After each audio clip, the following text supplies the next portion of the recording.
Happy Wednesday. Welcome back to our Masterclass series. See lots of friendly faces. More folks coming in from the waiting room. We have about 52, 53 people registered for this event today, so a good turnout to hear part two of Jeff Dokken's walkthrough of the best rock and roll instruments. Give it another couple seconds and we'll let folks in from the waiting room as they come in. Hey, can you wave at me if you were in Glen Echo Rocks today? I see a couple of friendly faces. I was able to sneak into the back of your rehearsal today and listen for about 30 minutes, and holy moly, you all sounded good. AC/DC Thunderstruck, that one was kicking today. Really fun.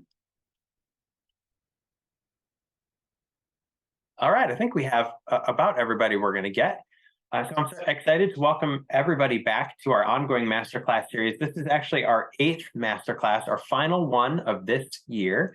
We'll pick up with our new session of Masterclasses in January, and we'll have Masterclasses in January, February, March, and April. And we're going to end with April's Masterclass because we jump right into performances towards the end of April and have our Capital One performance that very first weekend in May. And tonight, I'm so pleased to have with us again Jeff Dokken, who is going to present Masterclass entitled Bass Strings and Ivory Keys, The Pulse of Rock and Roll. And the class is an interesting one. It's a follow-on to his part one, which he presented just a few weeks ago. And in this class, you'll take a deep dive into keyboards, bass guitars, and the ancillary instruments that create a full symphony of sound for rock, from classic to modern. What are the stories behind the instruments that makes the rock world great with every hit? How do they combine together to create the music we know and love? Traverse the electric and eclectic history of rock music with the pulse of bass guitar strings and the taps of keyboard keys. I love our marketing coordinator, Emma. She always puts together such interesting copy for our master classes. So thanks, Emma, for writing that for us. This class is a continuation of drum sets, guitars, and amps, oh my.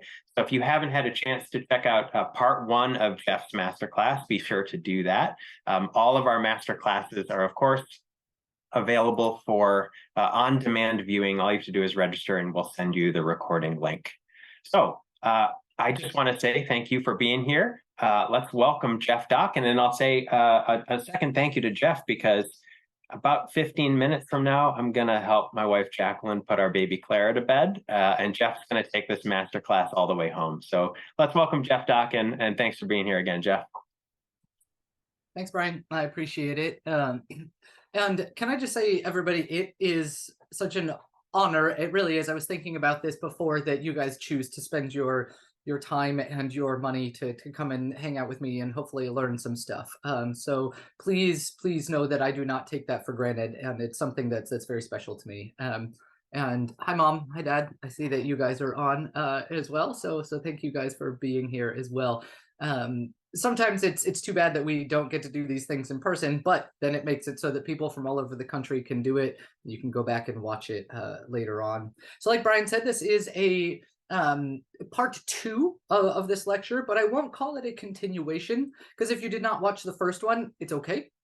There's not going to be a quiz about what it was. There's not a ton of information that you need to have from the first one in order to appreciate this one.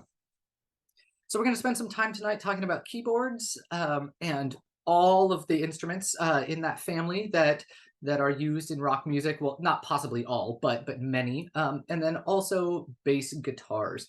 Talk about sort of the history and the evolution of those. And you know me, many of you have been on my lectures. There is precisely zero chance we're going to get through everything, because I'm going to get excited and tell you stories and let the videos go for too long because I want to get to the good part and all that. So just bear with me on that. If you want to put questions in the chat, I can sort of be monitoring the chat as we're going along, but do know that I certainly will take questions at the end. But if there is something that you really have to ask, please do that. I would just ask that you don't unmute yourself and blurt out your question. Just put it into the chat. All right, so here we go. Let's start with a brief history of keyboard instruments. And by keyboard, we mean any instrument that, I will use the modern parlance so you can understand, that looks like a piano, for lack of a better term, right? That's got horizontal keys, usually in two rows, usually different colored keys. This starts way, way, way back in time, all the way back in ancient Greece. Because what else would you expect? The Greeks more or less invented our Western civilization. They invented the first keyboard instrument called a hydraulis. And it was a kind of pipe organ. And sometimes it's also called a water organ. And I say it's a kind of pipe organ because the sound was created by blowing air. But the power source pushing the air was delivered by water from a natural source, such as like a waterfall or a manual pump.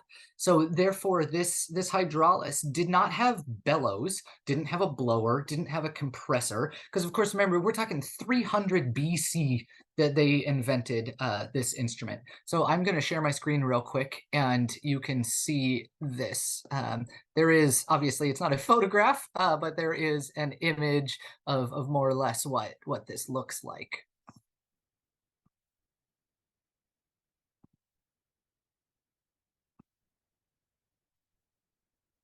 Can you all see my screen right now? Right. So you'll see here a mosaic of a bunch of different musicians, and you'll see the instrument in the back left that looks a bit like a pipe organ. We would recognize that today. That's called a hydraulis. And so again, it would be powered by waterfall or by somebody manually pouring water over it.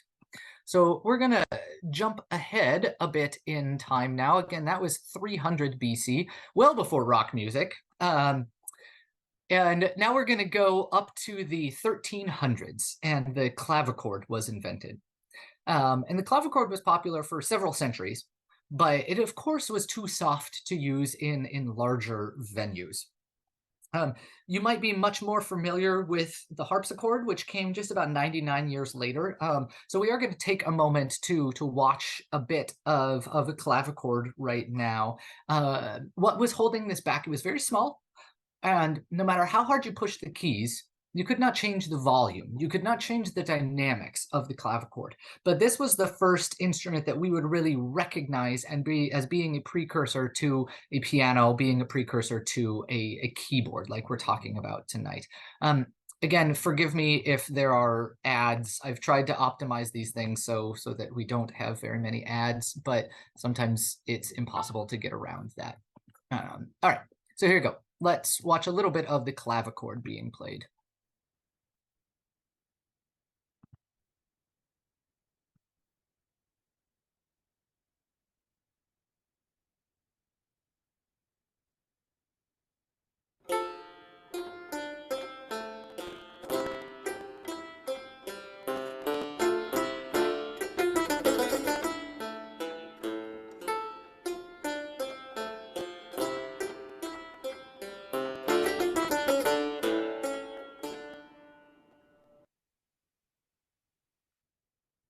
So you can see that it's very limited in what it can do. It's a much smaller instrument, and there are no dynamics. Now, I will tell you, actually, this particular clavichord that we were just watching right now is a modern recreation of an old clavichord because, well, actually, put a pin in that. That'll be a little bit of a teaser for what's coming in a few hundred years. So let's fast forward to 1399, 1400, just a little bit later, about 100 years after the clavichord, the harpsichord's invented. And it also became very, very popular and is still used for recording keyboard music, today. Obviously, we are much more familiar with the harpsichord than we are with the clavichord because way more composers were writing for it. Composers that we would recognize, today. Obviously, there was a lot of Bach music written for harpsichord, even some like early Mozart music written for harpsichord. So probably most of us have seen a harpsichord before. But again, unfortunately, it did not allow the player to control his or her volume through touch. No matter how hard you push down the key on the harpsichord, the dynamics would be exactly the same. And so now let's get into a little bit of the mechanics of how keyboard instruments work. A modern day piano, you push down a key and a hammer comes up and hits the strings. Most of us have probably seen that in the inside of an upright piano, the inside of a grand piano. Again, key pushes down, hammer comes up, hits the strings. The reason a harpsichord and clavichord could not change the dynamics is because the strings are actually plucked. When you push down the key of a harpsichord, essentially a hammer, but not a hammer, it's the lever comes up and plucks the strings. So you cannot change the dynamic in those because there's not actually anything being struck. It is being plucked. So all from the 1400s up until the early 1700s, the harpsichord was it. That was everybody's jam. People were enjoying the harpsichord, writing for the harpsichord. It was the keyboard instrument. And then we get into the early 1700s, and the piano is invented by Bartolomeo Cristofori. And literally, pianoforte, as is the formal name of piano, means soft loud, right? Most of you sing in choir, so you know our dynamic markings: piano, forte, piano meaning soft, forte meaning loud. So the name for the piano, pianoforte, means soft loud. And the reason they called it that is because they were finally so thrilled that they could change the dynamics of the keyboard instrument they were playing. So they named the instrument after that. It was a revolution in keyboard history, right? And while harpsichords certainly are played today, they are played mostly for songs that were written pre-1700. Not too many people are writing harpsichord music now. That's not really true because it's kind of trendy to write harpsichord music, but you know what I'm saying. Okay, remember I had you put a pin in how I knew that clavichord was actually a modern creation of a clavichord? It's because up until 1800 or so, on most keyboard instruments, the large keys were black and the small keys were white, which is, of course, the opposite of what it is now. And the reason that they switched that is because it got very confusing for people to see the delineation between notes when they were all black. It made it a lot easier as soon as they swapped the color scheme and switched it so that the small keys were the black keys and the bigger keys were the white keys. It was much easier to distinguish. Okay, so in the late 1800s, after nearly 200 years of experimenting by thousands of designers and manufacturers, the evolution of the piano finally completes itself to get to the modern form of the piano as we know it. So it took a long time from the early 1700s to the late 1800s. And now, of course, we know what came next. With the introduction of electricity and the mass use of electricity, keyboard design then took a very different turn. So in 1929, the first electronic piano was invented. There's a great piano company, even to this day, called Bechstein, right? And the first electronic piano in 1929 that was invented was called the Neo Bechstein, and it was invented by the Bechstein company. So let's talk just a little bit about this, because this was a revolution in keyboard technology, and it led to keyboards being used in rock music, which is why we're all here tonight. Long before the synthesizer, Roland digital piano, Wurlitzer ever hit the market, we had this Neo Bechstein. And today, it's kind of an odd artifact of piano history, but it does have a very interesting story. We're used to digital pianos of like very polyphonic sounds, right? We can play multiple things all at one time. But that was not always the case. So it's hard for us to imagine now, but from the late 1800s up until the Great Depression, the piano industry was a huge industry, right? It's a very niche industry these days, but it employed thousands and thousands of people. There was a 30 to 40 year period where pianos were big business. And then at the start of the Depression, it went back to being a cottage industry again. So such was the state of the piano business coming into the late 1910s, into the 1920s. There was a huge decline in popularity of the piano.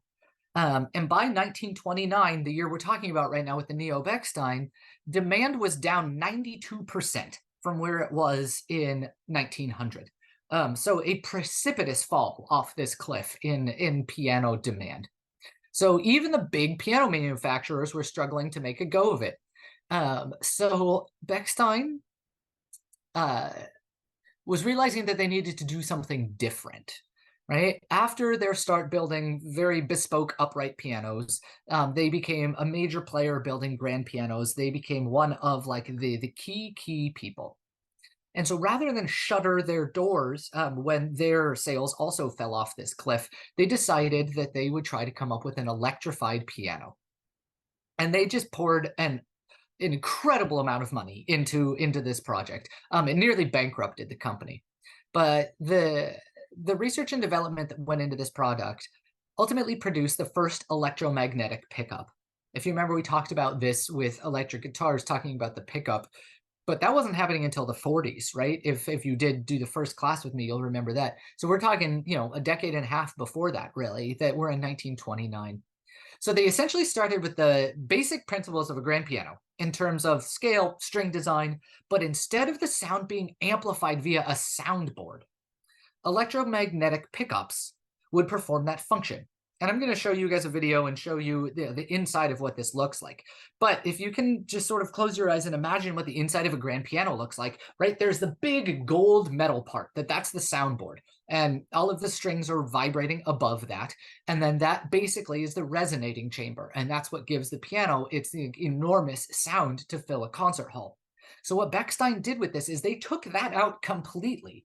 There were still strings, there were still hammers, there were still keys, but attached to the top of the hammers were electromagnetic pickups, right? And those were in turn attached to a speaker, because of course radio was king at this time. We're talking in the 20s, everybody had a radio, so they knew how radio technology worked. And so they essentially hooked up a piano to a radio and used electromagnetic pickups to create a sound.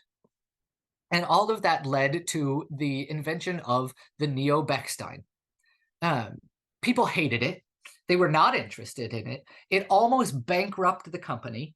Fortunately, they were able to recover from that. But this invention that was not popular at all at the time just changed the world of music forever, because it gave us the technology that would then turn into keyboards. So let's look for a little bit here and watch a video about the inside of a Bechstein. Neo-Bechstein, excuse me.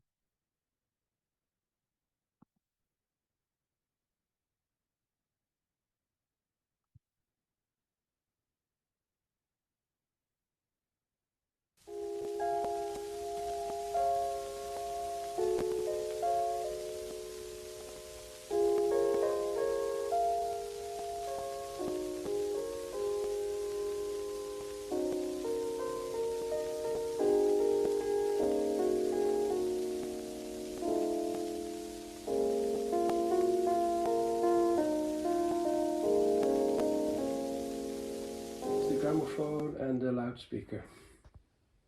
So what does it sound like? Can you play it? It's in playing condition. We intend to use it in concerts, but at the moment we're lacking space. Was there repertoire written for it? Was there anything written for it? Or is it just you would play normal piano repertoire? Is it?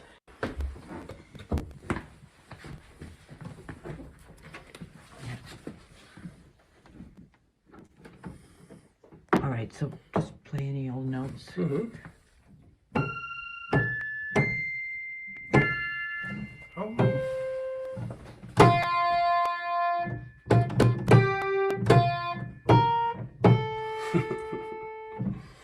It's like a Fender. So you're able to see that it looks like a piano, right? It just looks like a piano. It more or less sounds like a piano as well, but there's no soundboard in it. So this was the first electrification of a piano. All right, so now let's go back to our timeline real quick. So that was in 1929. In 1935, the very popular and influential Hammond organ is introduced. We'll talk about that, but I'm going to get through my timeline here first. So we'll go back to the Hammond organ, but that's in 1935. Then in 1964, the synthesizer appears. We've probably all heard of a man named Robert Moog. spelled M-O-O-G, but it's not pronounced Moog. It's Robert Moog. And we'll talk a bit more about him as we go along. But so that's in the mid-60s. And then we get into the 1980s, and the digital piano is introduced. Probably a lot of your kids, a lot of your grandkids play digital pianos as well. If you'll see, actually, I can show you in my house, sitting right here, right? This is a digital piano that just looks like a piano, but there's no actual mechanism to it. It's all completely electrified, but it is not a keyboard because it is designed to look and sound like a piano, right? Okay, in 1983, this concept of MIDI was introduced, musical instrument digital interface. If you've ever heard anybody talk about MIDI, that's what it stands for, musical instrument digital interface. And what that was computers talking to pianos, right? And this was before the internet, right? And then the 1990s to the present, the internet enables virtual piano lessons, musical collaborations, what we're doing right now, right? And so now music is able to be completely digitized. So that's more or less from 300 BC up to the present, a timeline of keyboard instruments. And I'm going to call them keyboards, but it's possible I'm talking about pianos. It's possible I'm talking about synthesizers. A keyboard is just anything that looks like a keyboard instrument. So I said we'd talk about the Hammond organ. This is an instrument that most of you are familiar with. It's an electric organ invented by Laurens Hammond and was first manufactured in 1935. It uses sliding drawbars to vary the sounds. If you can envision a pipe organ where the phrase pulling out all the stops comes from on an organ, you literally pull out stops. These have slide bars that get like slid into and out of the instrument to change the sound rather than like pulling out stops like you do on an organ. Until the mid-70s, so for 40 years or so, Hammond organs generated sound by using an electric current from a rotating metal tone wheel, then with these more electromagnetic pickups, like we talked about. And then in the 70s, the technology changed a little bit. If any of you had one of these, you would know that you also needed what's called a Leslie speaker to go along with it. The thing that's interesting is those were not owned by the same company, but the Leslie speaker grew up alongside the Hammond organ. You could play the Hammond organ with a different speaker, but almost nobody did because what gave it its sound was through the Leslie speaker. Around 2 million Hammond organs were manufactured, and it originally was marketed by the Hammond Organ Company to churches as a lower cost alternative to the big pipe organs, right? It was much, much cheaper for small rural churches to buy a Hammond organ. I mean, by orders of magnitude cheaper.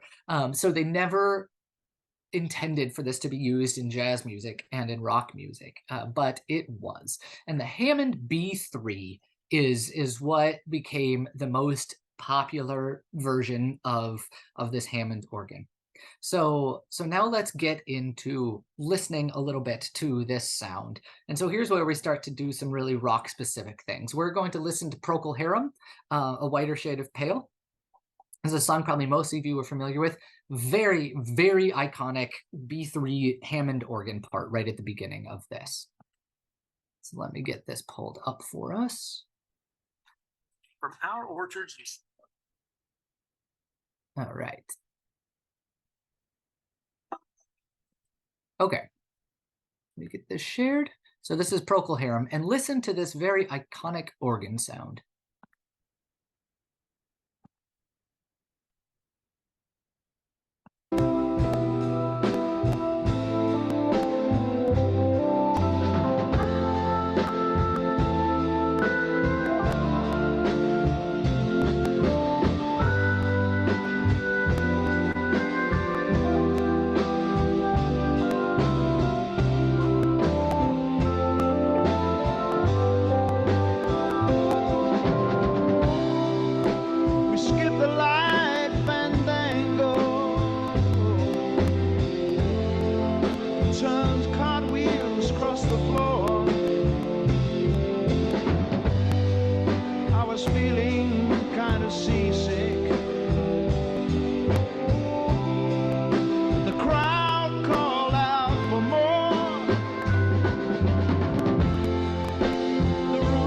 Humming hard.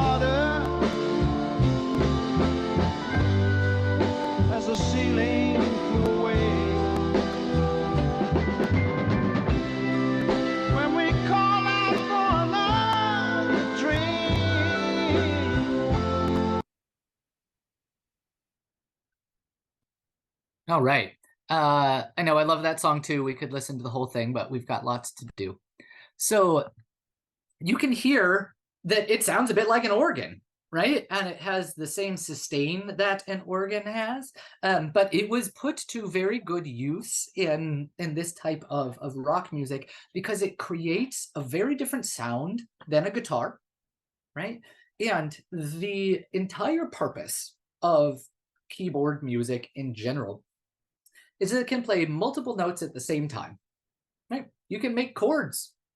And while you certainly can play chords on a guitar, it is much easier to build larger chords, right? To voice the chords very differently on a piano. And a guitar has way less strings than a piano does, right? In theory, I could play a 10-note chord, you know, at the same time, probably even more than that if I pushed more than one note at the same time with each of my fingers, right? And so this was really revolutionary in rock music. So that was the Hammond organ there. Let's talk about one more of the extremely influential keyboard instruments. And we're talking about the Rhodes electric piano, right? Harold Rhodes was never an artist. He was not a producer. He was not an industry executive. He was an inventor. And he was a teacher. And it was his desire and passion to bring music to people that fueled his invention. And it became one of the most important instruments that popular music has really ever seen. And it's called the Rhodes, Rhodes electric piano. Again, one that you've probably all heard of. You might not have known exactly what it was called. Even if you've never played what is now called the Fender Rhodes electric piano, because they merged with Fender, you know what the sound is. Even if you've never heard about this until 30 seconds ago when I mentioned it, you have heard that sound before. So let's listen just to this sound really quickly.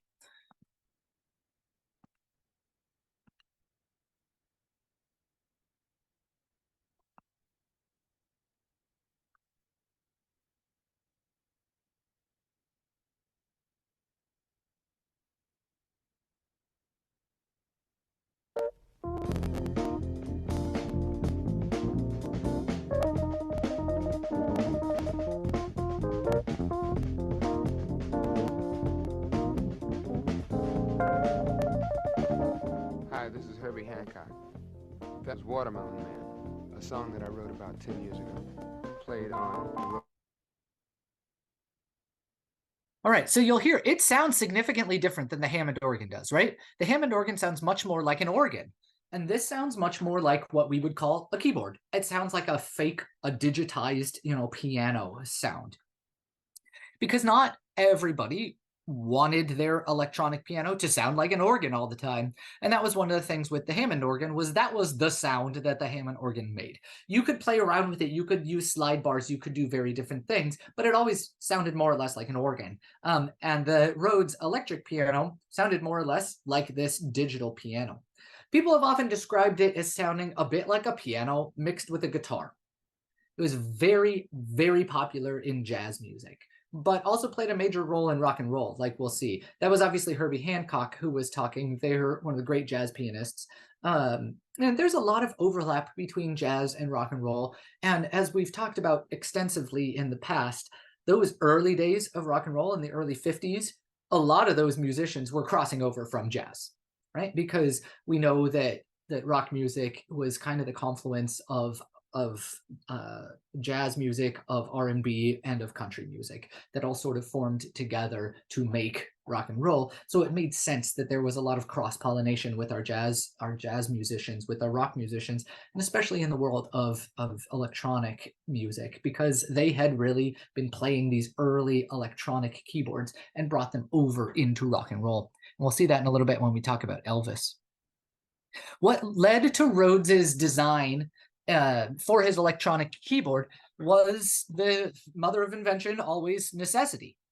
During World War II, Rhodes worked in the Army Air Corps as a music teacher, but he found it impossible to travel with an instrument as heavy and as bulky as a conventional piano, as you can imagine.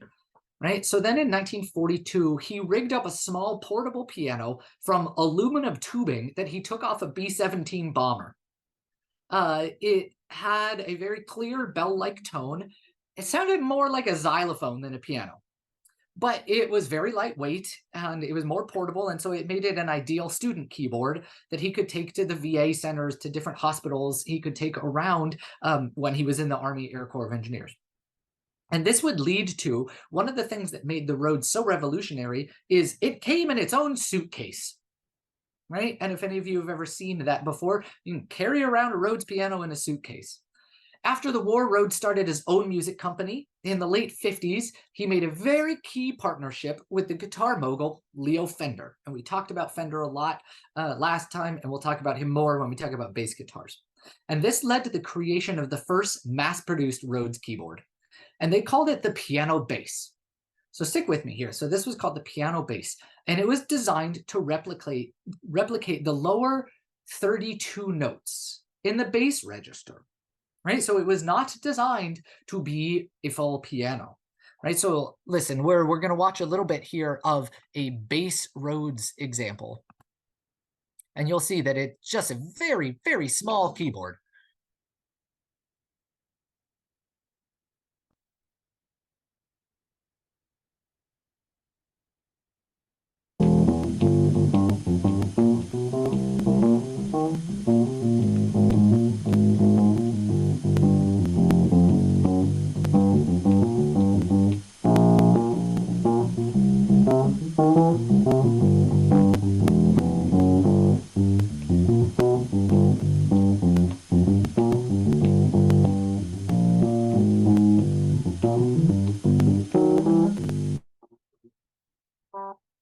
So it has a very distinctive sound, right? And it was able to take the place of a bass, in your band.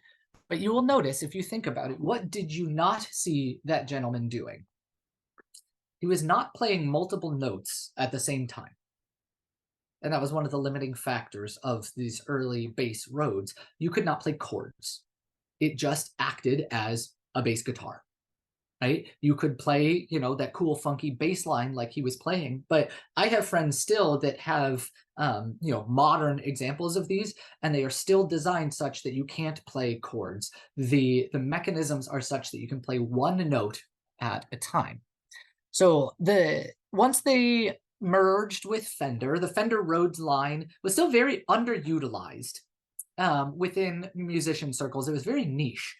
But CBS Instruments bought Fender in 1965, and the company helped release what would become the model for the modern Rhodes electric keyboard, what was called the suitcase piano. And it had 73 keys. Then a little bit later on, 5 years later in 1970, they would debut the even more popular Rhodes stage piano. And it was this big 88-key monster that still came in its own suitcase.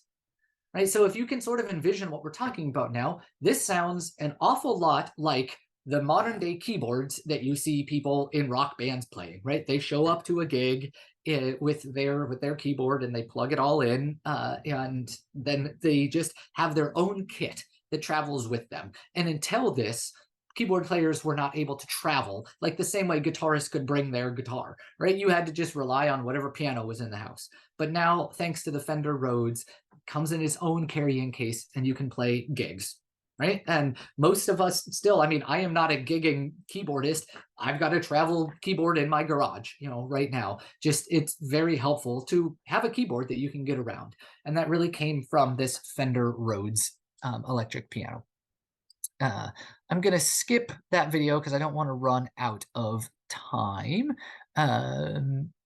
Okay, so the last thing we'll talk about Rhodes. The keyboard on this big piano still worked the same basic principles as the early one in World War II, including the heavy hammer action of the keys designed to replicate a conventional piano. But, and this is the key point, instead of striking the strings, the Rhodes keyboards hammered metal tubing that was amplified internally. Right? So the tubes were tuned. It was not plucking strings. They had internal metal tubes, and then they amplified those tubes, and that's what gave it that sound. right? Because it was very, very different than having strings and hammers. And it was this simple combination combined with a really impressive range of adjustable settings that gave it that really, inimitable sound. Like we said, jazz musicians were far from the only musicians to take advantage of this. You can find it in Steely Dan, Earth, Wind and Fire, Stevie Wonder, The Doors, all over the place, the Beatles. So we're going to listen to two examples here. We're going to listen to The Doors, Riders on the Storm, and then we'll listen to the Beatles, Get Back.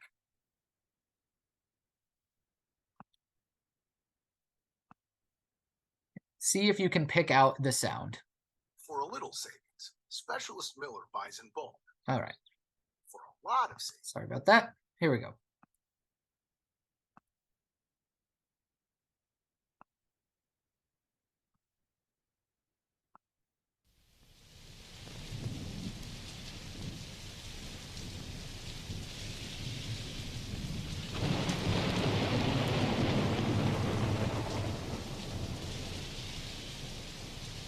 Gonna jump ahead just a little bit. Here it is.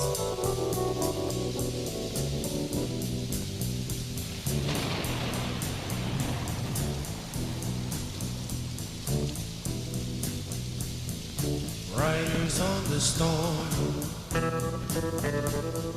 riders on the storm, into this house we're born, into this. I'm gonna keep playing it, but hear the difference between the guitar and the keyboard right here. They're working in harmony with one another, right? They're a little bit of a call and response. So you can hear that it emulates a piano, but it's not the same as a piano. Let me back it up a little bit and listen to that sound with the guitar and then with the keyboard here. Riders on the storm, riders on the storm, into this house we're born, into this world we're thrown, like a dog without a bone, an actor out alone. Riders on the storm, there's a killer on the road, his brain is squirming like a toad. Take a long holiday, let your children play. So we'll talk a bit more about the Doors in just a little bit, but part of what made the Doors was that keyboard sound, that they used there. Okay, we talked, yeah, let's watch a little bit of the Beatles Get Back here. It's funny because you can't, very briefly, you can see the keyboard player here, but you can hear the sound of this Rhodes. It's not nearly as obvious as it was in the Doors because it does not play quite as prominent a role in the song. It was a very, very versatile instrument. It can be a lead instrument or it can be, more of an ambiatic instrument and just create some ambiance there. So let's listen to a bit of the Beatles.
that, it's literally just playing quarter notes, right? It's literally just playing quarter notes in the background, but you can hear that sound is a very different sound than the guitar sound is.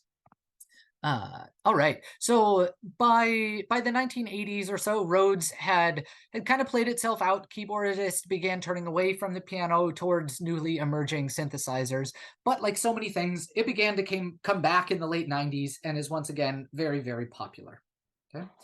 We can't not talk about the Moog synthesizer. So what I want to do actually is I'm going to pull up their website, and we're just going to explore the early history of the Moog directly from the company's website. So you can also see the images of him as well, and sort of in their own words what this looked like. So we're just going to go through this together for just a few moments.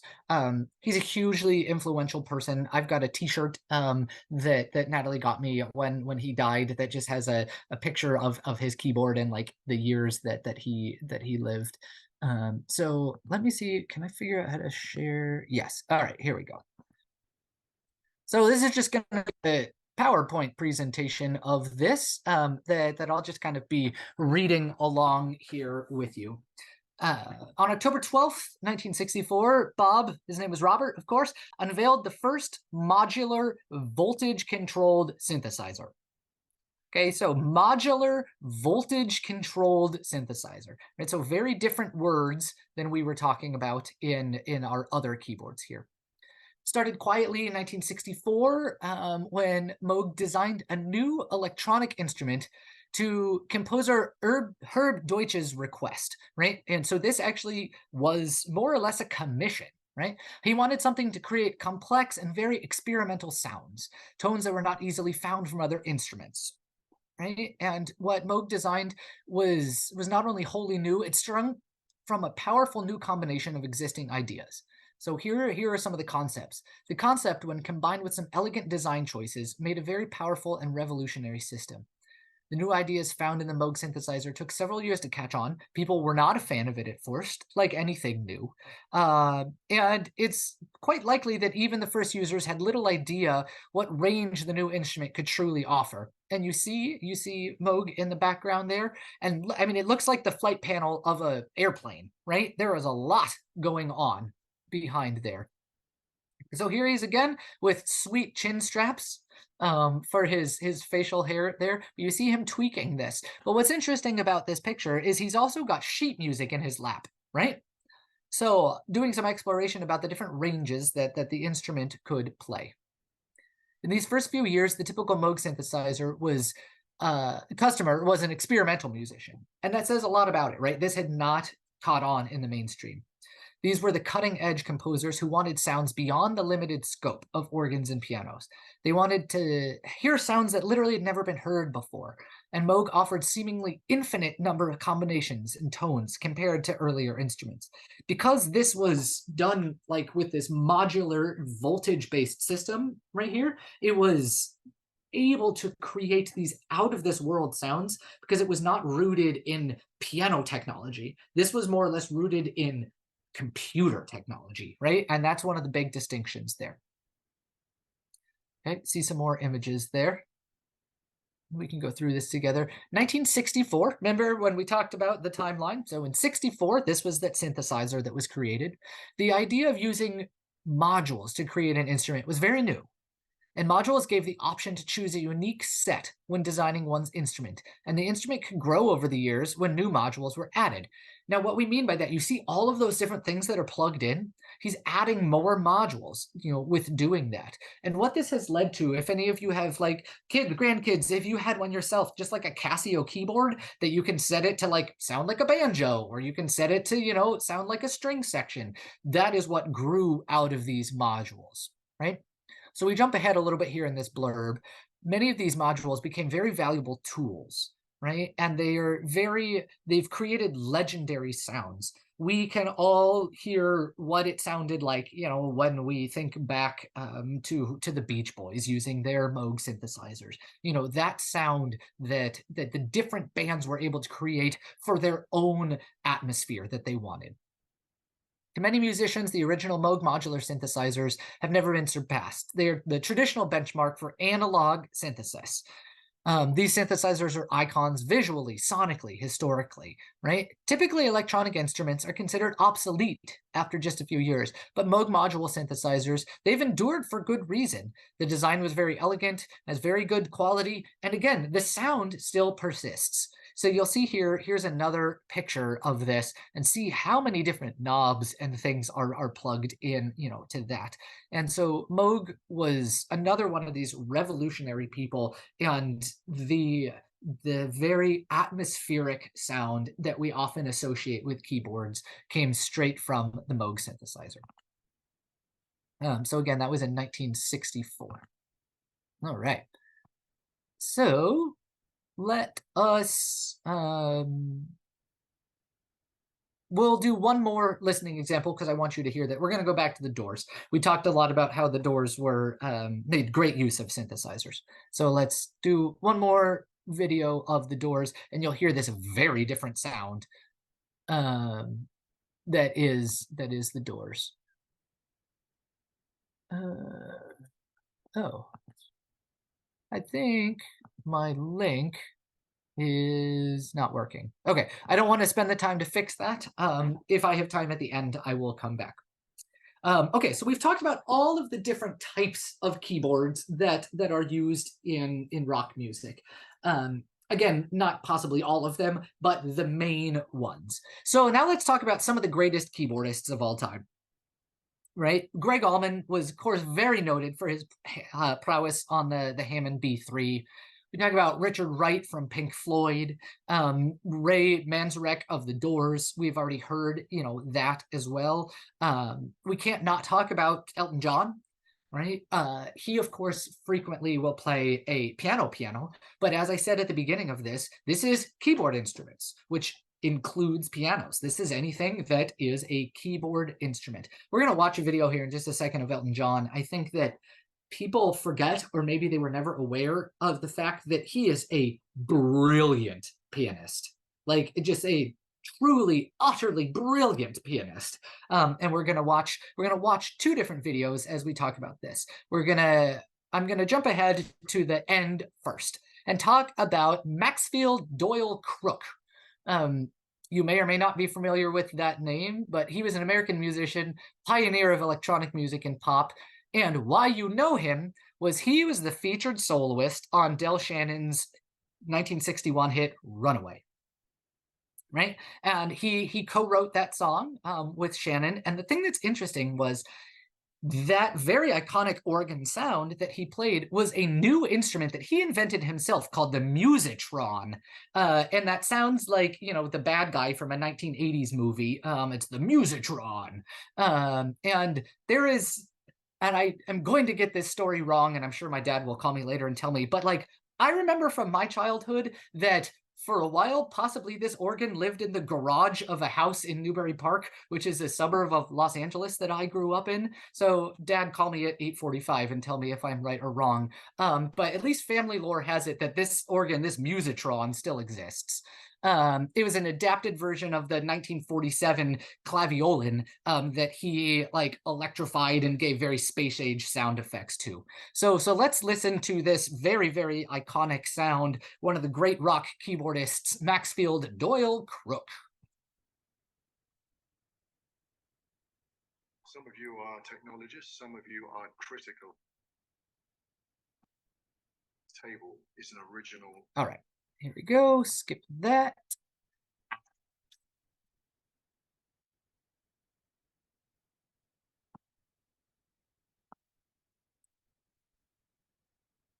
All right, friends, here we go.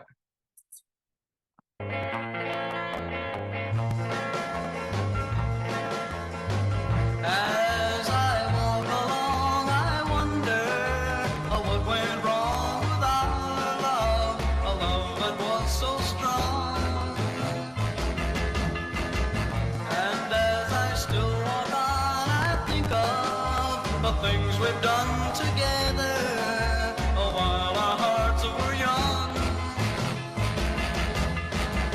I'm a walking in the rain, tears are falling and I feel a pain, wishing you were here by me to end this misery. I wonder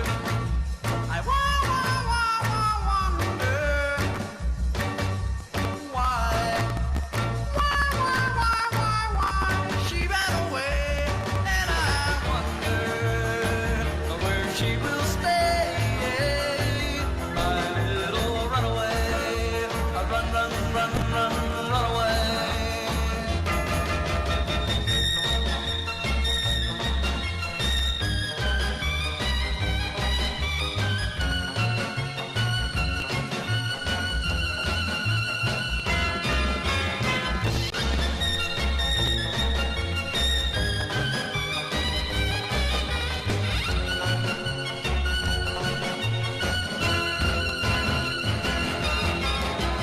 I'm a walking in the rain. Tears are All right, sorry, I love that song, but we do have to move on. You know what I think is really interesting about that is that, oh, sorry, he wants to keep singing. You'll notice in the video they literally didn't cut to Maxfield there. They just showed black and then went back to Del Shannon. They're like, nobody knows who you are. We're not going to show you on the video.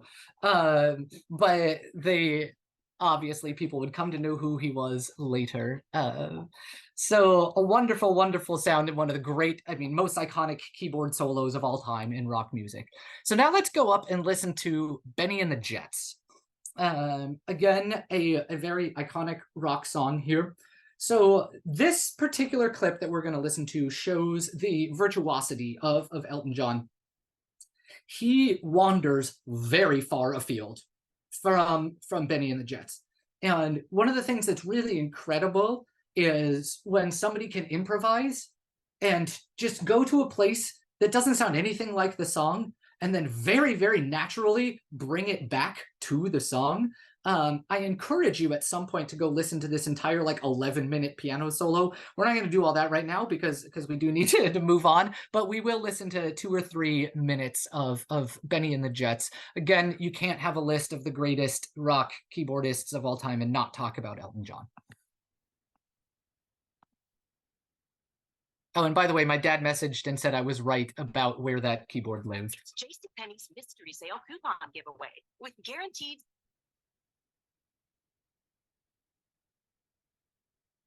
All right.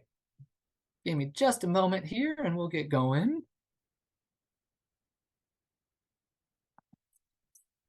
Okay. So this is a bit of Elton John improvising on Benny and the Jets.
I'm going to jump ahead just a little bit here, and so we'll see him bring it back to the Benny and the Jets theme that we know.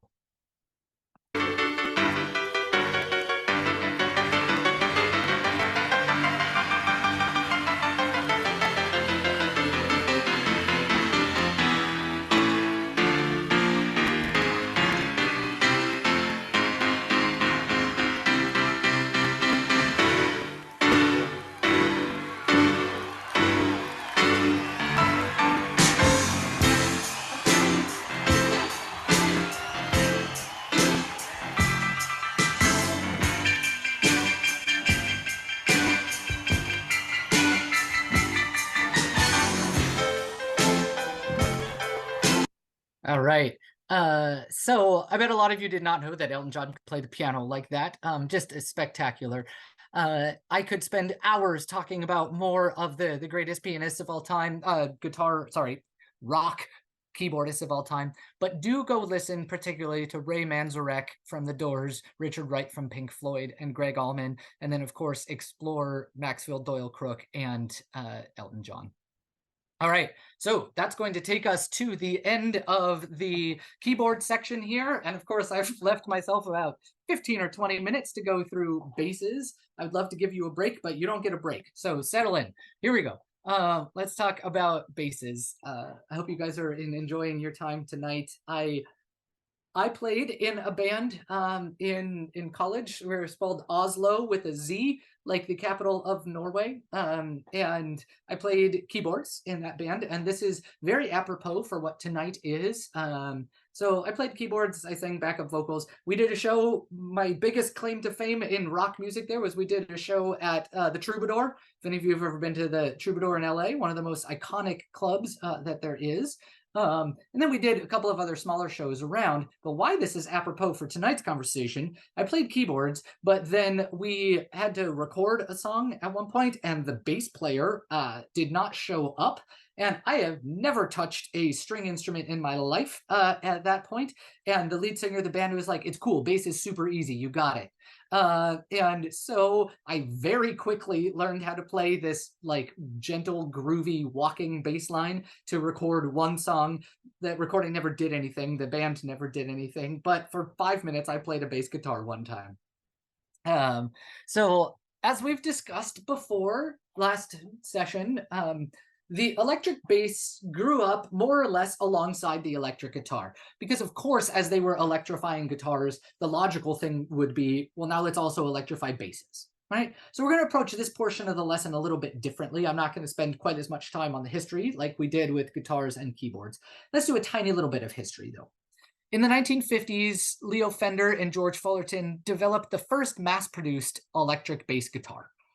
Right, and the company, the Fender Electric Instrument Manufacturing Company, it's a mouthful, began producing the precision bass, or what they called it for short, which you've probably heard, the P bass, in October 1951.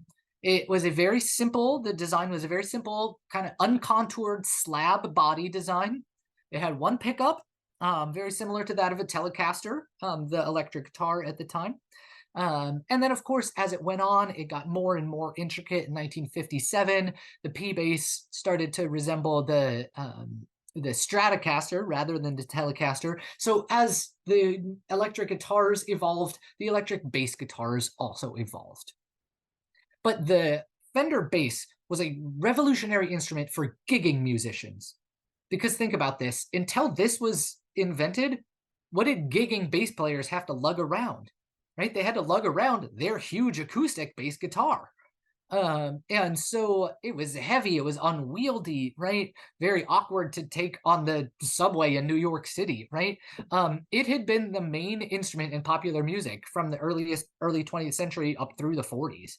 But this electric bass was very easily transported. And when it was amplified, it was also prone to a lot less feedback than acoustic basses were. Because remember, we talked a lot about amplification back in the previous session and microphones and stuff, and trying to just put an amplification on an acoustic bass created a lot of audio feedback because it had such a large resonating chamber, right?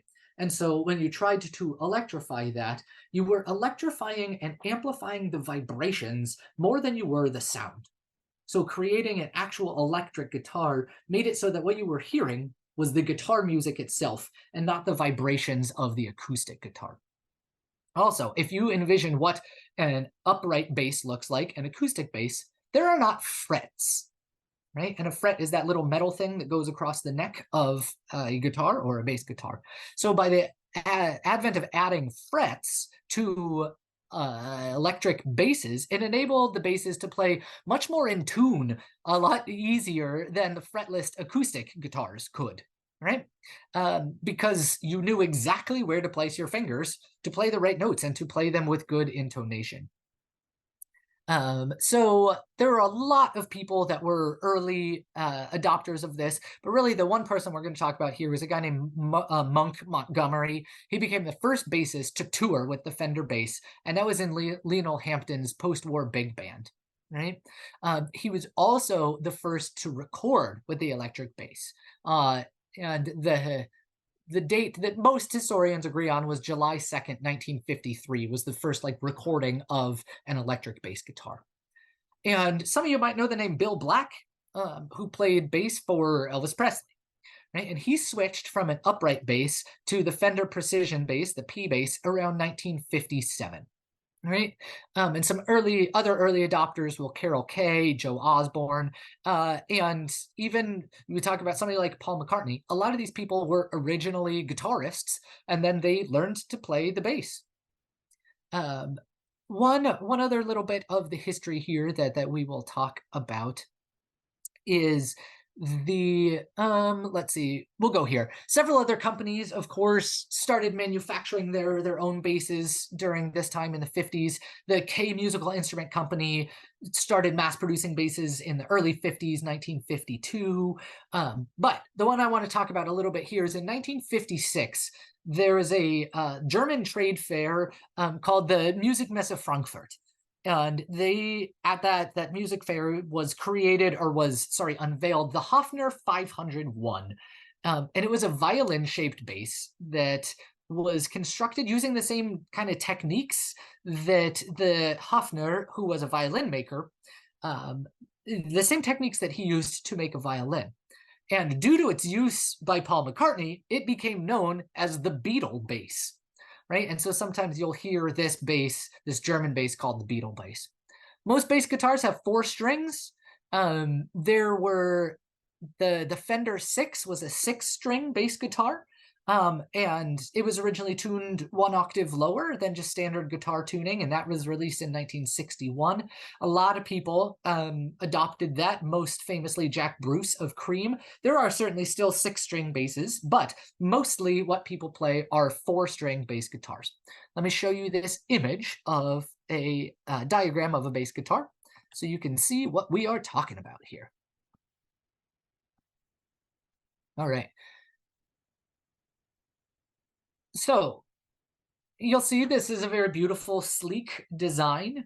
Right above where it says controls, you'll see that kind of swoopy indentation in it.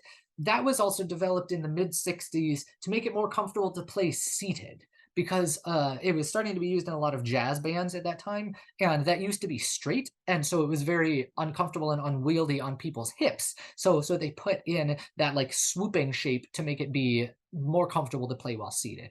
So we don't need to go through all these, but you'll see that it looks a lot like a guitar, right? A lot like an electric guitar. It's just got fewer strings, bigger strings, much deeper, has a longer neck, because we need more vibration to create the lower sound. And that's what it is. Longer strings vibrate lower, and it creates slower, and it creates a lower sound. You'll see we've got a couple of pickups there. And then where it says jack at the end, that's where you plug it into the cord that will go into the amp. And a bunch of different controls there to create the electronic sound. Just before any of you ask, no, the strings don't actually start halfway up and then come up in an extreme right angle. This diagram, they're just showing you that so you can see how the strings lay down, and you can see the fingerboard and the frets there. We were talking about frets, those little horizontal metal tabs that tell you where to put your fingers. Okay, okay, so that was just some brief history. I want to spend the next 15 minutes or so. Let's talk about how basses are used in rock music and some of the people that played them best. The role of a bass guitar in a band is to be the sonic link between the rhythmic and melodic elements of the band. Along with the drums, it provides the backbone of the band.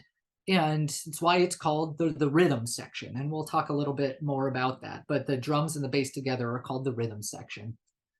The bass really fills out the sound. It creates some lower, rich resonance and creates just like a sort of sonic template that you do not get without the lower register. I frequently talk about, it's like you can't build a house without the foundation, no matter how beautiful the walls are, right? And the bass guitar is the foundation. It gives some texture, some tangible resonance. It is played in such a way that the percussive elements of the instrument, like plucking those strings, slapping those strings, supply power and supply groove.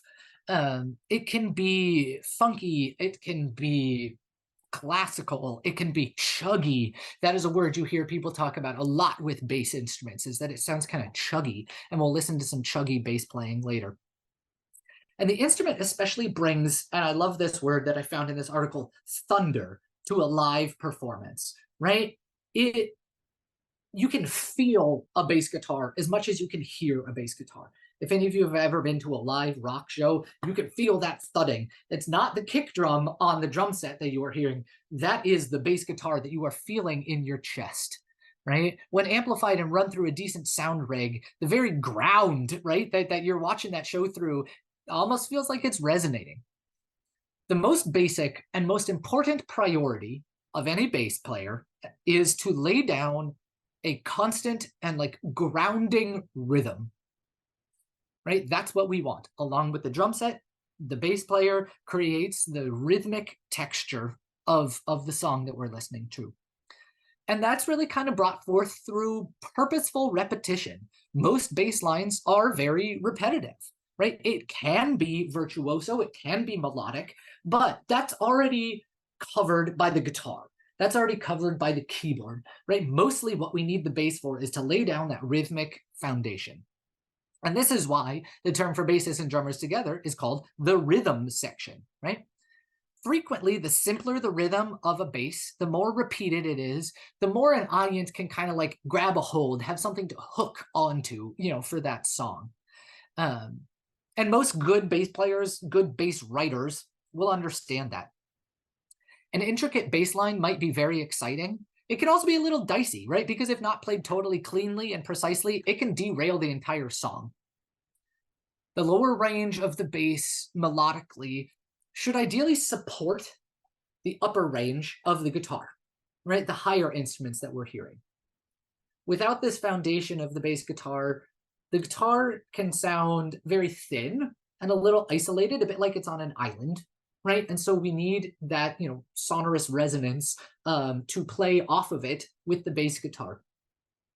Oftentimes the bass can also provide counterpoint and polyphony, right? The bass line is playing one line, sorry, the bass guitar is playing one line, the keyboard is playing another line, and the guitar is playing another line. And so you get that contrapuntal kind of polyphonic sound. I realized I just used some very music theory-y words. Polyphony, multiple voices happening at one time, right? Counterpoint is the layering of very different harmonic lines on top of one another, right? And the best bands do this to great effect. The intricacy of a bass line, if it's executed like flawlessly, can be so good, right? It's just, I get so excited about basses because you frequently lose the bass. If you're at a live show, you sometimes lose the cleanliness of a bass and you just get the sonority of a bass. You just get the ambiance of the bass. You get the feeling in your chest of the bass, but you don't get like the cleanliness of a cool bass line. But when you listen to it like on a recording, you're just like, oh man, that's so sick. And if you have a good sound engineer at a live show, the bass totally makes it. Totally makes it. So we're going to talk now a bit about some of the greatest people to ever play these bass guitars. I've got about 10 minutes and then I have to open it up for questions. So James Lee Jamerson, you've all heard a million recordings he's played on, whether or not you know it. Lived from 1936 to 1983. He was an American bass player.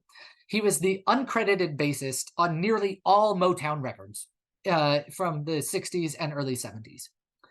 Interestingly, Motown did not start listing its session musicians in the credits until 1971. And unfortunately for James Jamerson, mostly his career was like in the 1960s to the early 1970s.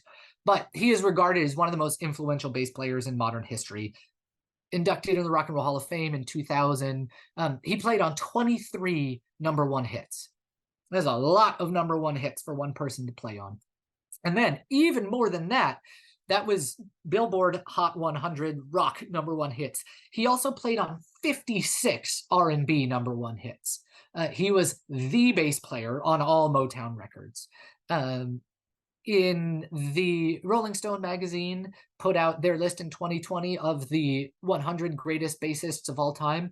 And even with everybody that's come after him, he was ranked by Rolling Stone as the greatest bass player of all time. So let's listen to James Jamerson. I think the one that we're going to listen to right now is from Ain't No Mountain High Enough.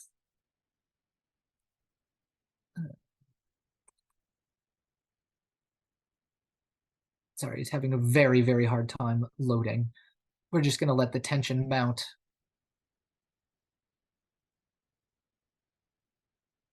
Okay, let me pull this up separately because we need to listen to this. So talk amongst yourselves for a second. Sorry.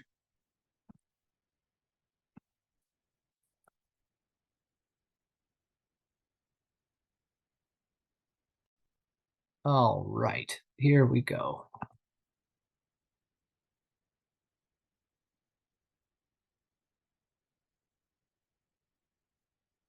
Grammarly Business.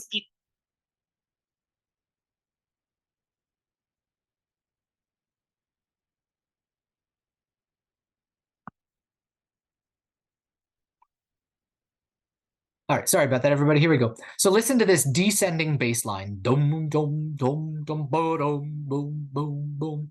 Here we go.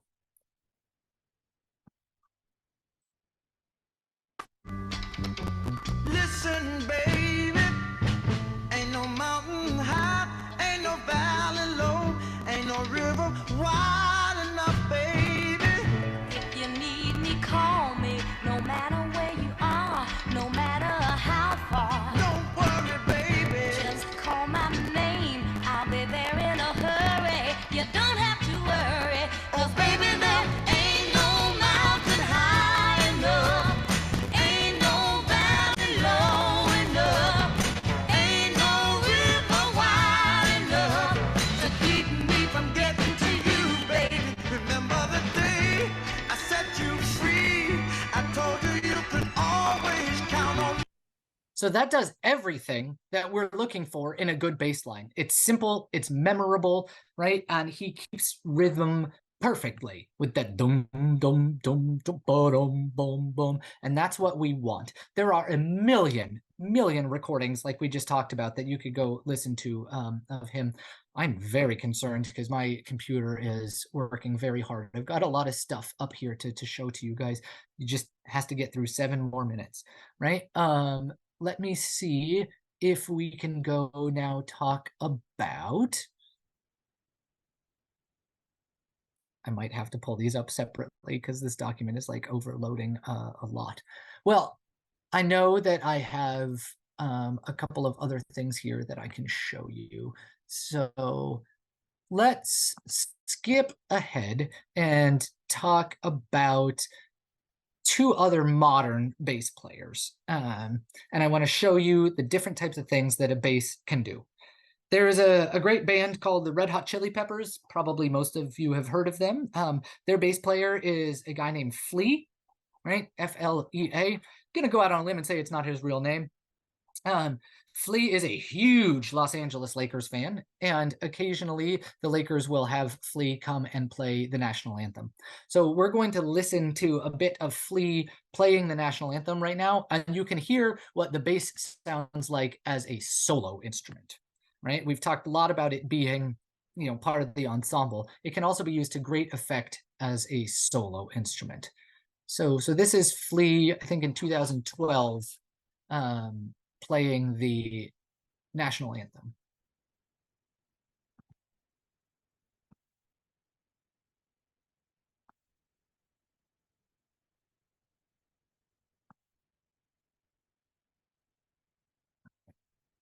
That's obviously not Flea, that's Kobe Bryant. And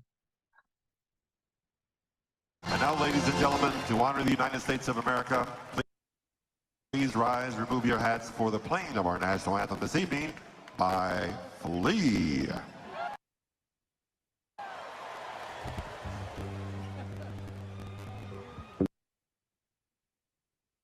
Oh man.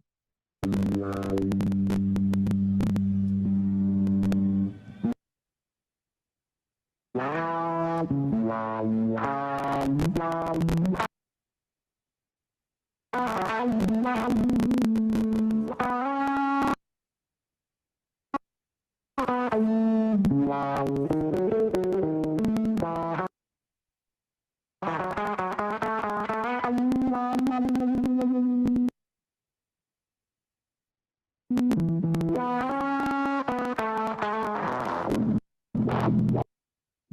it is really struggling. I am so sorry, friends.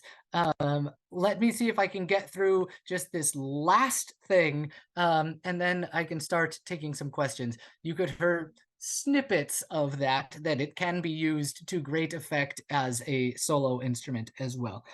All right, we talked about things being a little chuggy and being able to like feel a bass guitar. Most of you know that I'm super into heavy metal music, specifically like Scandinavian metal music. We've talked in the past, if you've attended any of my other lectures or my classes, how much I love metal drummers. Again, going along with the drummer is the bass player. So there's a great band called Opeth, and they have a song called Harlequin Forest. So we're going to skip to the end of Harlequin Forest, and you can hear the guitar and the bass will be working together rhythmically in perfect harmony, and it creates this really and chuggy is the only word to describe, you know, what this bass sound sounds like.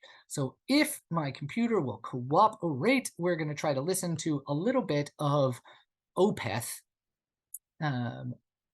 And their great bass player. Is pretty easy.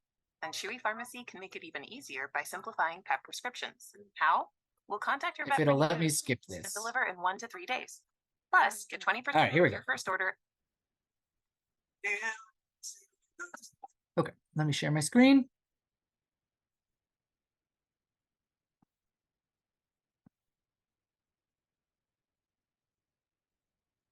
I'm not going to make it full screen because I think that might make my computer blow up. So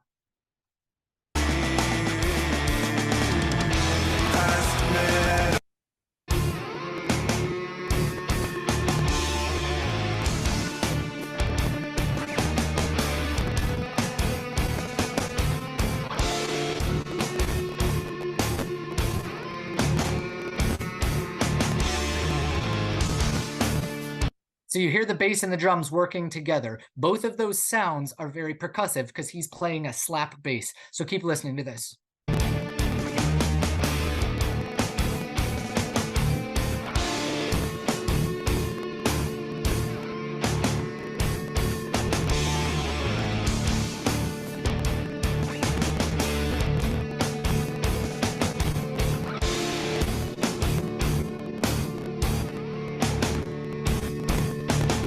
So you'll see how they work together in harmony with each other there, and we get that go-gong, go-gong, go-gong, that really deep, rich bass sound there.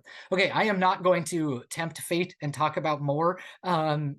We will have to go, and you can look up some more of the greatest bass players of all time here. We've only got just a few minutes left anyway. I apologize for some of those technical issues. So let me just recap this real quick. So we've talked about guitars, we've talked about drums, we've talked about keyboards, we've talked about bass guitars. Those are our 4 primary instruments that make up most rock bands. Now, of course, a lot of rock bands have saxophones, they have violins, they have theremins, but the world changed when people combined those 4 instruments, right? And that is the bread and butter of what rock music is. And everything that needs to be done with rock music can be done with those 4 instruments. They just work together so perfectly with one another. They each have their part to play. The guitar is essentially the violin, right? The keyboard is essentially the piano. The bass guitar is the bass guitar. The drums are the percussion section. And they have created, in my opinion, what's the greatest genre of rock music of all time. Whether we're talking the Beatles or, you know, the Beach Boys, or, you know, jumping ahead and talking about Metallica, or, you know, any of these great bands that we've heard tonight, they all are built around those 4 instruments. And it's very, very interesting to think about the cultural revolution that happened, the social revolution, the musical revolution that happened just because of those instruments. And little did people know, as they were electrifying the world, that they were going to electrify music and usher in this whole new genre of music. And a lot of people would argue, and I would agree, that rock and roll is much more than a genre of music. Rock and roll is a tangible thing that has permeated into society and continues to today. So thank you guys for spending a little bit of time with me now. If you have any questions, feel free to put them in the chat, and I can try to get these answered. Let me see the chat here. Yeah, some people are saying you can go on your own YouTube channels and find Flea's performance of it. I encourage you to do that. He is a virtuoso on that instrument as well. But the great thing about basses, and I know a lot of you, I'm looking at somebody on screen right now who I know has dated her fair share of bassists. Bassists can also just stand in the back and just kind of pluck away. Right? They know most songs will play 2 or 3 notes. Dum dum dum dum dum dum dum dum dum dum. Right? One of the most iconic bass lines ever. Dum dum dum da da da dum. Dum dum dum da da da dum. Right? 2 notes.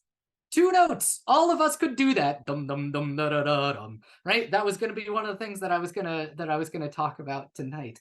So bass players do not need to be virtuosos. So anybody else have anything? Cool. Well, thank you guys so much for spending the evening with me. We will certainly do this again. There are so many genres of rock that we can talk about, and just so many different aspects that we can explore together. So thank you guys. If I don't see you more, happy holidays, happy New Year, and all that. And I'm sure we will talk soon. Thanks all.